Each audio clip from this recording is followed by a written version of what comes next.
La ciudad de Ur duerme. A orillas del delta del río Éufrates, en el Golfo Pérsico. Muy cerca de Nasiriyya, en Irak.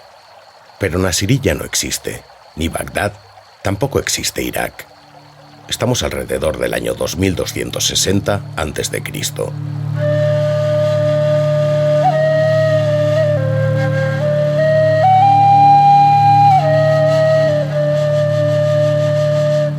La luna llena baña las casas de adobe.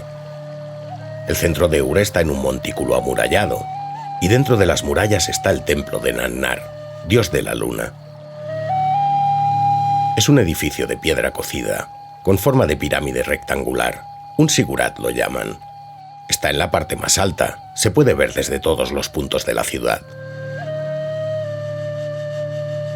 Pero no hace falta verlo para llegar hasta él. Solo hay que seguir el rastro de incienso, quemado para los dioses y las diosas.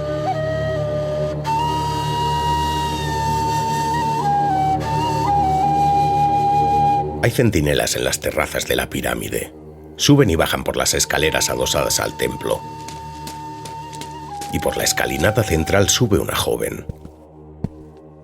Lleva un vestido largo y el pelo sujeto con una diadema trenzada. En una mano agarra una caña que acaba en forma de cuña. En la otra, un punzón hecho de hueso. En la cúspide del edificio hay un pequeño santuario, en honor a Inanna, la diosa madre de Mesopotamia. Cuando la joven llega a la cima, mira al cielo y entra. El interior es de adobe, iluminado por cuencos de luz. Huele al aceite y a las grasas que alimentan las lámparas de terracota. Se sienta, coloca en su regazo unas tablillas de barro y clava el punzón. Están todavía tiernas, no hace calor, así que estarán moldeables toda la noche. La mujer se llama Enheduanna, que en acadio quiere decir algo así como la sacerdotisa de la luna. Y está a punto de hacer saltar a la humanidad, de lo imposible a lo imparable.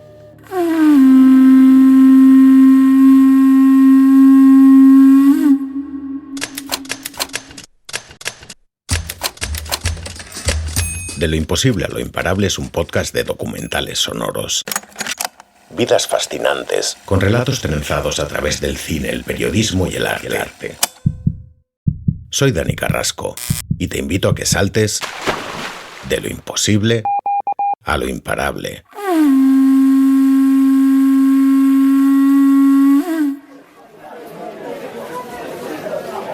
Me fascina la ciudad de Fez, en Marruecos. He estado una docena de veces.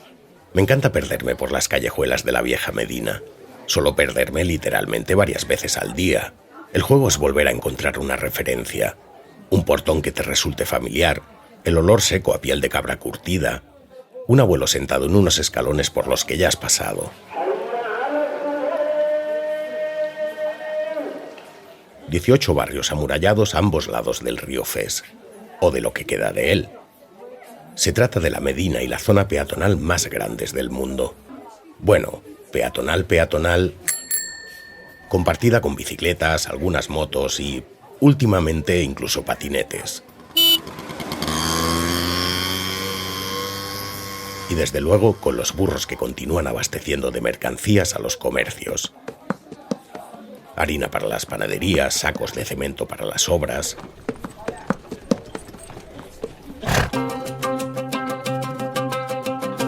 Chilabas, ventanas diminutas, fuentes alicatadas con azulejos verdes.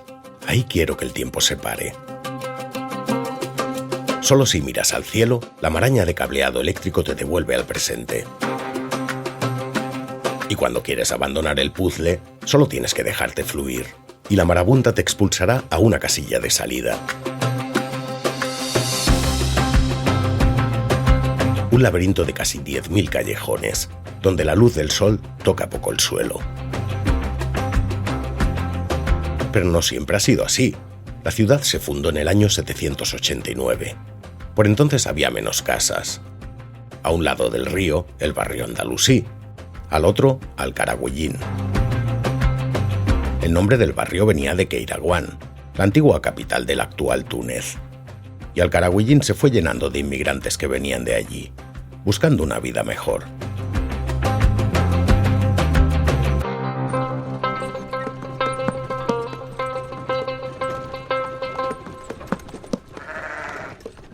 A principios del siglo IX, una de esas familias de inmigrantes llega a lomos de varios burros.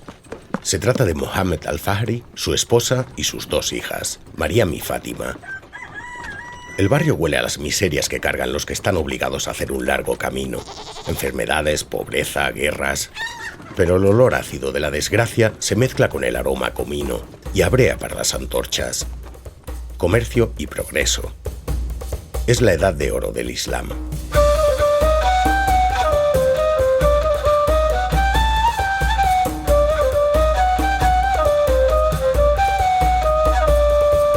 Mohammed es comerciante. Mientras los negocios prosperan, hace fortuna, y Mariam y Fátima crecen en un barrio en expansión.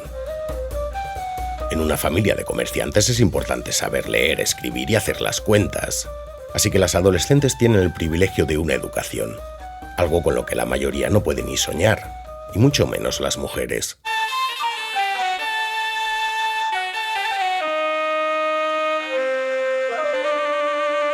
Igual que Nedwanna, que también fue una privilegiada, y pudo estudiar gracias a su posición. Nedwanna es una princesa, hija de Sargón de Akkad, el primer rey del Imperio Acadio. Mesopotamia abarcaba desde el Golfo Pérsico hasta el Mediterráneo, la franja entre los ríos Tigris y Éufrates, lo que actualmente sería Irak y parte de Siria, Irán y Turquía. Y aunque era un crisol de pueblos, hacía más de 1000 años que se imponía la cultura sumeria, la que está considerada la primera civilización. Sargón decidió unificar Mesopotamia. Venció y juntó a sumerios y acadios. Pero una cosa era el control político y otra hacer que se llevaran bien. Tenían creencias comunes, pero tradiciones diferentes. Así que tuvo una idea. Nombró a su hija como suma sacerdotisa y le pidió que escribiera unos himnos, unos textos que hermanaran a los 2 pueblos.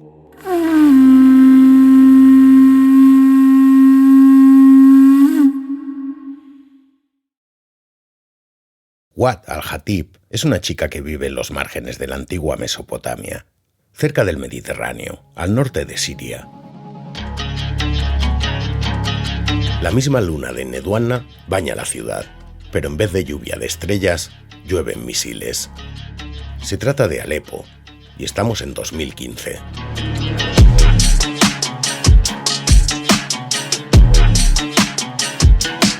Wad vino hace unos años a la ciudad, estudiaba ciencias económicas, y pronto formó parte de las organizaciones de estudiantes. Protestaron contra la dictadura corrupta de Bashar al-Assad, pero las cosas se torcieron, nuevamente. Y todo acabó en un sinsentido, otra guerra fratricida. Otra vez los mismos muertos podridos de crueldad, como canta Ismael Serrano. Wad tuvo que elegir, como tantos y tantas otras, quedarse en la ciudad entre el fuego cruzado o intentar salvar la vida huyendo. Decidió quedarse junto a sus compañeros y compañeras, Omar, Gaid, Mahmoud, Afra, la mayoría estudiantes de enfermería y medicina. Entre ellos había un buen amigo, Hamza, que no estaba dispuesto a quedarse de brazos cruzados. Gran parte de las infraestructuras estaban destruidas, puentes, escuelas, hospitales. Hamza lo vio claro: construiremos un hospital.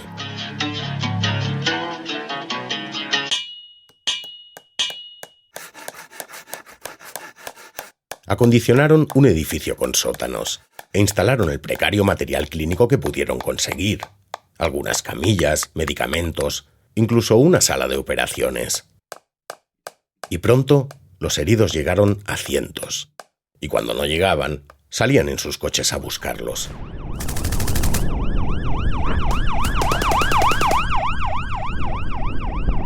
Mientras tanto, Wad se convirtió en reportera improvisada, como tantas otras personas, y empezó a publicar en un blog. a escribir desde el conflicto, para que la guerra se acabara, igual que lo había hecho en Eduanna.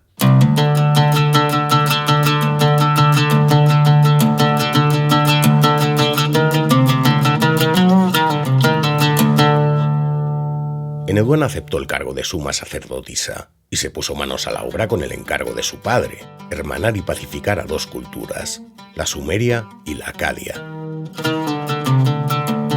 Escribió 42 himnos dedicados a la mitología de Sumer y Akkad, los conocidos como himnos de los templos sumerios. Cada pueblo tenía sus propias divinidades locales, y en Eduanna escribió la relación que había entre ellos y ellas. Humanizó a los dioses, les hizo amar, sufrir, correr aventuras, hacer el amor y la guerra. Inventó una historia común. Mi rey, he creado algo que jamás nadie ha creado antes. La escritura sumeria está considerada la primera de la historia según la mayoría de corrientes de paleografía. Se perfeccionó a medida que las relaciones comerciales se complicaban.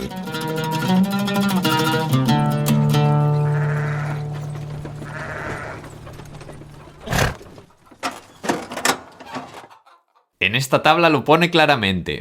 Me trajiste 20 sacos de harina y 10 ánforas de sicaru, agua de cebada. Y ahora traes 8 gallinas, 5 ovejas y un carnero. Eres un buen hombre. Según las leyes de los dioses, te puedes casar con mi hija. El mito dice que la diosa Inanna robó la escritura a Enke, dios de la sabiduría, y se la dio a los humanos. Algo parecido a lo que haría Prometeo miles de años más tarde. Qué curioso, los dioses se empeñan en repetir las mismas gestas.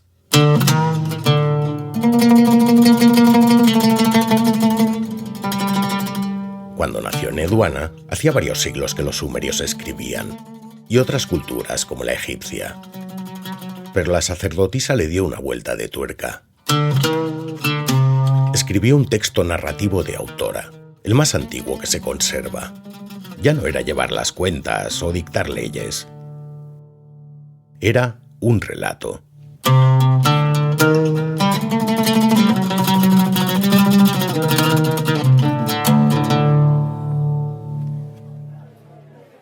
Fátima, como hija de comerciante, también conocía bien la importancia de la escritura. Después de morir el padre y la madre de Mariam y Fátima, la herencia permitió vivir a las hermanas cómodamente.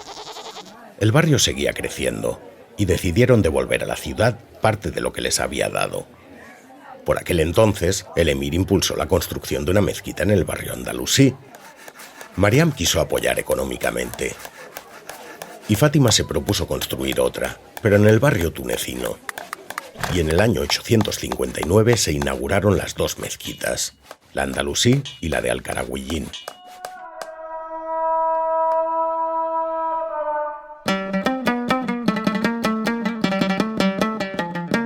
Pero no era suficiente para Fátima al-Fajarí. Quería que el lugar sirviera para la educación de los jóvenes del barrio, y años más tarde se construyó una madraza, una escuela. Al principio se enseñaba religión, pero se fueron añadiendo disciplinas. Fátima murió 20 años después de inaugurar Al-Qarawiyyin. No se sabe cuándo se fueron incorporando las materias: matemáticas, astronomía, medicina, ciencias naturales. Lo que sí se sabe es que con el tiempo la madraza tuvo reputación y que siglos más tarde fue el centro de estudios superiores más importante del Magreb. En Al-Qarawiyyin estudiaron musulmanes, judíos y cristianos, como Maimónides, uno de los rabinos más importantes de la filosofía judía. Incluso se dice que el Papa Silvestre II pudo estudiar astronomía y matemáticas. A pesar que la impulsora había sido una mujer, 1000 años más tarde, las mujeres seguían sin poder estudiar en la universidad.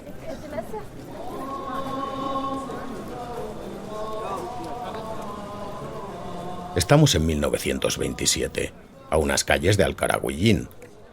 El aire está impregnado de pan recién hecho y se puede seguir el perfume a menta que sale de una casa. En la Mashrabiyya, un ventanal típico árabe, hay una niña leyendo. La celosía de madera deja pasar la luz, pero la protege de las miradas externas. Se llama Malika Alfasi y está estudiando con sus hermanos mayores. Los 4 visten con chilaba, los 4 están concentrados en la lectura. El padre de Malika quiere que tenga las mismas oportunidades que sus hermanos. Por eso ha acondicionado un salón de la casa, con una meida, una mesa central y alfombras amasij, lo que en Occidente se suele llamar alfombras bereberes, y ha contratado a profesores para que vengan a dar clase, álgebra, caligrafía, ciencias sociales. Profesores que trabajan en la cercana Al-Qarawiyyin. Malika tiene como referente a Fátima Al-Fajari, la mujer que había promovido la construcción de la universidad, a la que ella no puede entrar. Por suerte, es una privilegiada. Ha nacido en una familia de intelectuales, bien posicionada, y puede formarse. Igual que Nedwana, también tuvo el privilegio de estudiar, gracias a su posición. Cuando murió su padre, el poder cambió de manos varias veces, y la sacerdotisa fue desterrada. Años más tarde, su sobrino recuperó el trono, y Nedwana pudo volver. En esa época escribió unas tablillas adorando a la diosa Inanna, y en ellas describió su propio exilio. No solo habló del suceso, sino de cómo lo había vivido ella. El primer relato en primera persona.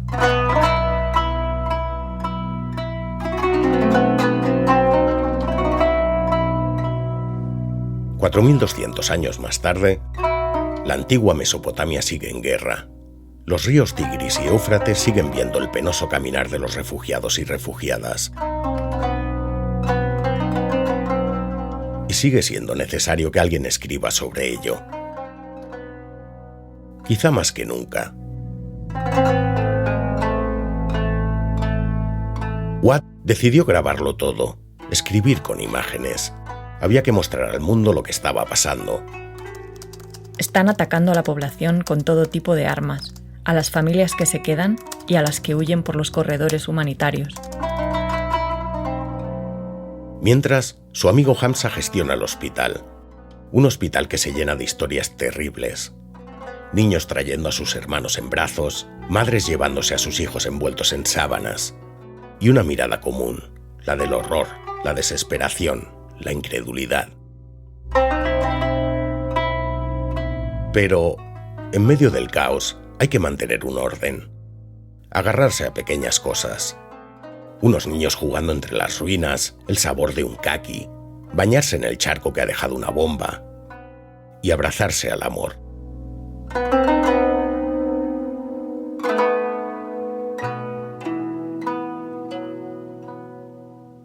Watt y Hamza se han enamorado, y un extraño día de 2015 suena Julio Iglesias en un tocadiscos, interpretando una versión del Crazy de Willie Nelson.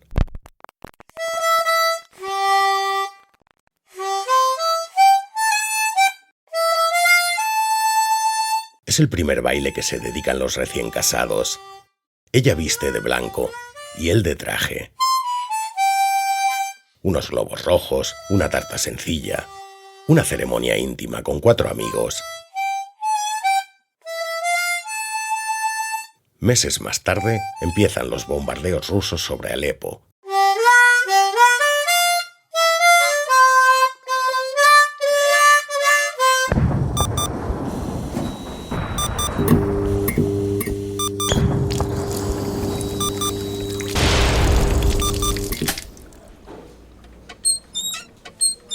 Sin agua, las condiciones higiénicas se complican.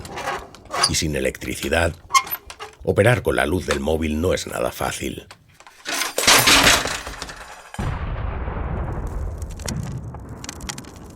Ha pasado un año desde la boda. Watt está en los sótanos. A su lado hay decenas de personas, asustadas, en la penumbra. Cada impacto levanta el polvo del suelo. Cuesta respirar. Y Watt protege con fuerza entre sus brazos a una niña, a Sama, su hija. Sama se ha acostumbrado pronto a tomar el biberón entre explosiones. Casi no llora, o por lo menos no llora como los demás bebés.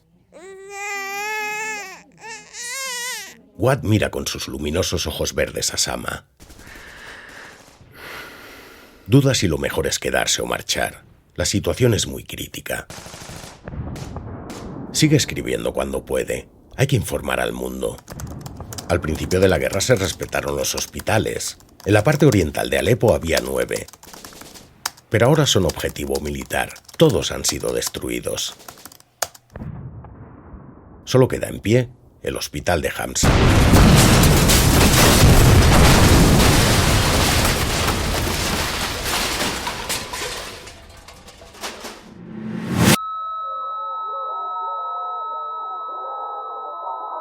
Ahora sí, ya no queda ningún hospital al este de Alepo, tampoco el de Hamza.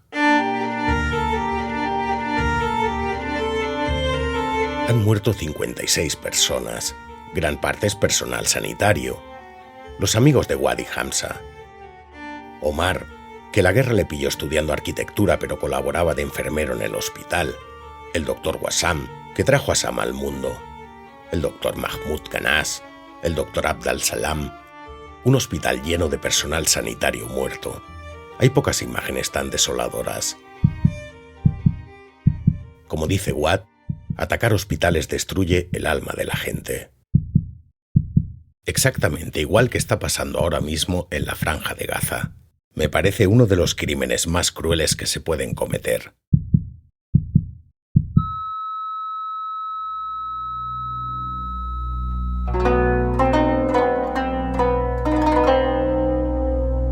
En el siglo XIX se hicieron una serie de excavaciones arqueológicas, desde Alepo hasta el extremo oriental de la antigua Mesopotamia.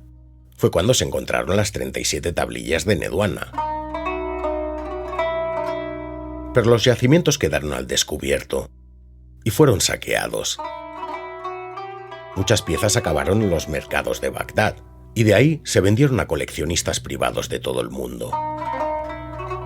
Pero gracias a todas las que sí que se pudieron conservar, hemos podido saber muchas cosas de Sumer y del Imperio Acadio, de sus costumbres, historia y de Neduana. Aunque eso de que la primera autora fuera una mujer no gustó a todo el mundo. ¿Cómo podía ser? Algunos se agarraron a extraños argumentos, como por ejemplo, se sabe que la mayor parte de las tablillas que se encontraron son de 2 siglos después de su muerte, réplicas de los originales. Pero incluso si ninguna de las tablillas fuera original, ¿qué importa? Lo que da la autoría a un escritor o escritora es la narrativa, no que esté presente en el momento en que se hace una copia. ¿Escribiría Homero de su puño y letra? Suponiendo que alguna vez existiera ese tal Homero. ¿Y los libros de García Márquez o Eduardo Galeano que se reediten en un futuro no serán suyos? ¿Tiene que estar un escritor presente en la imprenta para atribuirle la obra? Quien dice imprenta dice grabado de las tablillas.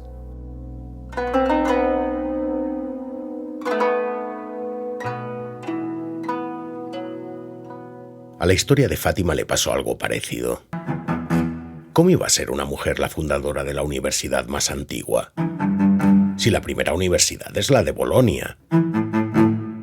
Obviamente, Fátima al-Fajari no pudo fundar la primera universidad. Básicamente porque fue en Europa, siglos más tarde, donde se decidió lo que era una universidad.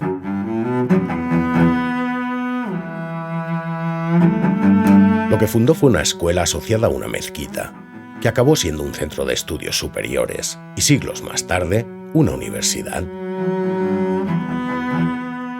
Según la UNESCO, se trata de la universidad más antigua del mundo que sigue en pie hoy en día. Y, a pesar de todo, 1000 años más tarde, las mujeres todavía no podían estudiar en Al-Qarawiyyin. Como Malika Al-Fassi, la niña que estudiaba en casa con sus hermanos mayores. Grandes mujeres en la historia de Marruecos inspiraron mi viaje, como Fátima, así que fui más allá de las murallas de mi ciudad. Malika creció en una familia de intelectuales que luchaban por la independencia de Marruecos, y gracias a ello estaba bien relacionada. En los años 30 consiguió publicar como periodista, y vieron la luz sus primeros libros sobre la educación de las mujeres en el mundo árabe. Décadas más tarde, gracias a precursoras como ella, muchas niñas pudieron estudiar. También en Siria.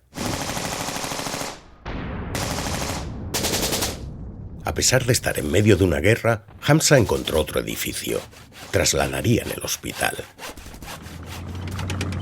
Pero las tropas de Bashar al-Assad ya estaban cerca, y el nuevo hospital solo resistió 20 días. Pero 20 días durante los cuales atendieron a más de 6.000 personas. Hicieron 890 operaciones.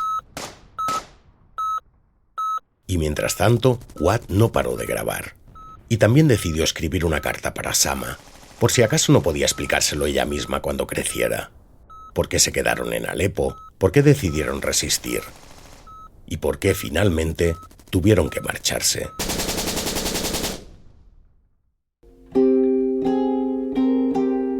En diciembre de 2016 cayó la ciudad. Así que, muy a su pesar, huyeron. Consiguieron pasar la frontera y se convirtieron en refugiados.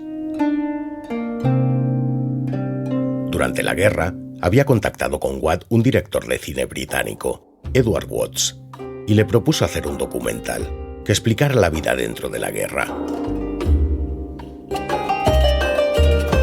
El largometraje se estrenó en 2019. Se llama Para Sama. El guión es la carta de una madre a su hija. No creo que sea una película con una buena fotografía. No es un documental de entretenimiento. Es una carta cruda, sincera y llena de contrastes, entre el dolor y la esperanza. Y desde luego tengo que advertirte, es una película muy dura, pero con un equilibrio y una lucidez escalofriantes.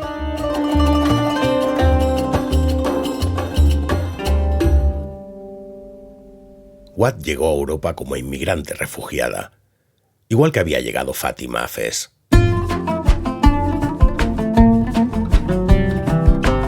Las mujeres también participaron en la independencia de Marruecos, y Malika Al-Fassi, con 30 años, fue una pieza clave. Así que pidió personalmente al rey que las chicas pudieran estudiar. Gracias a Malika, las puertas de Al-Qarawiyyin se abrieron por fin a las mujeres.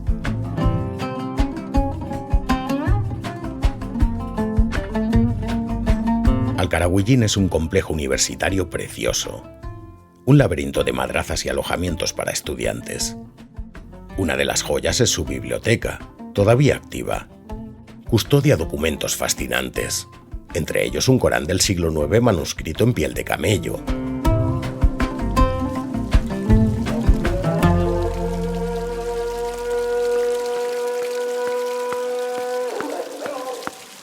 Una mujer atraviesa el patio hasta la fuente de las abluciones. Habla darilla, árabe marroquí, pero viste como una occidental, y entra a la biblioteca. Aziza Shauni nació en Fez, pero acabó sus estudios entre Europa y Canadá. Actualmente vive en Toronto, donde es profesora de arquitectura, y ha querido devolver a su ciudad natal parte de su viejo esplendor.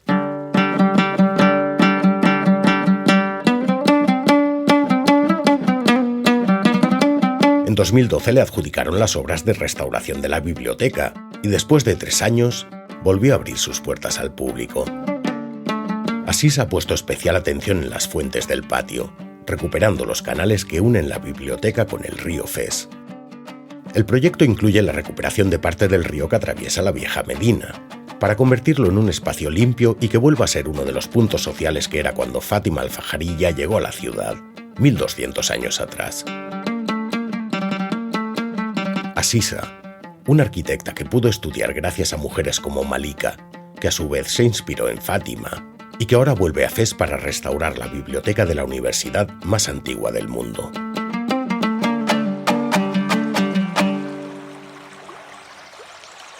La historia está llena de héroes, la mayoría hombres, pero, como decía Joseph Campbell en su ensayo El héroe de las 1000 caras, un héroe no es más que un mito.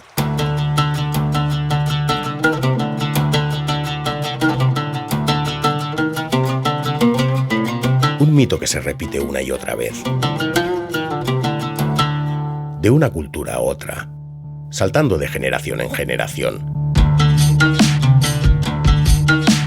que sostiene nuestra sociedad y nos ilumina el camino.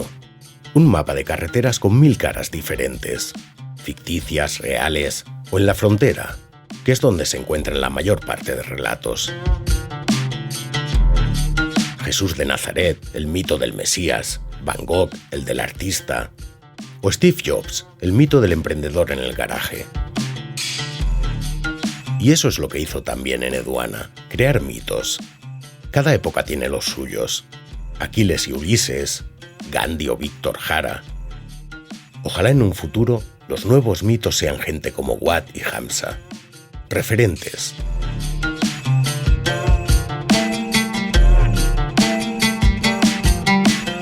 Remitly es una empresa financiera de Estados Unidos.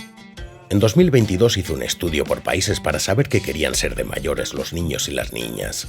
Y había diferencias, según sus referentes. En Estados Unidos la profesión más deseada era la de piloto de aviones. En China querían ser nutricionistas. En Alemania, profesores y profesoras. En Portugal, bomberos. Y en Arabia Saudí quieren ser poetas. ¡Poetas! Me da algo.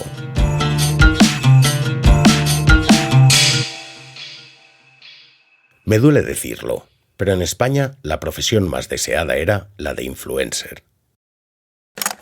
Diseño, producción, guión y edición de quien te habla, Dani Carrasco, con la dramatización de personajes de Paco Colomina y Alba Zaola, la revisión de guiones de Alba Zaola y Carlos Collazos a la pista de pruebas en postproducción.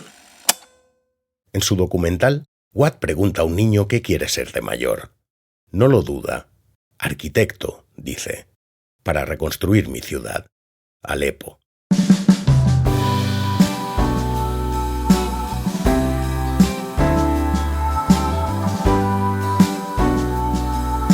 Yo creo que ya sé que quiero ser de mayor.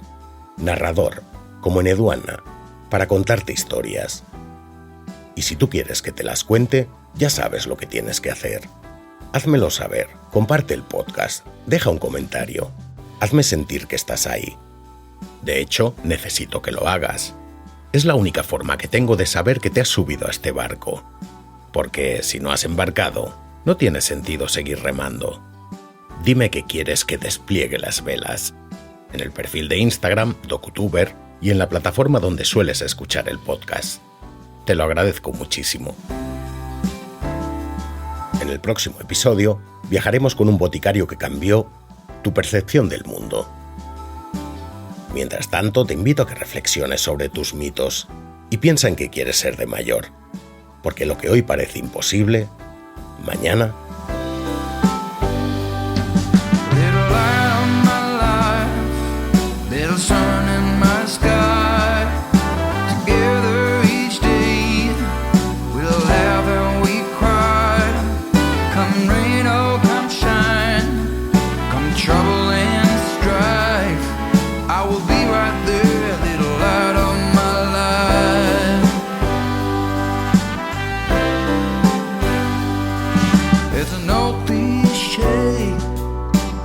everyone has heard how it changes your life, that delivery bird.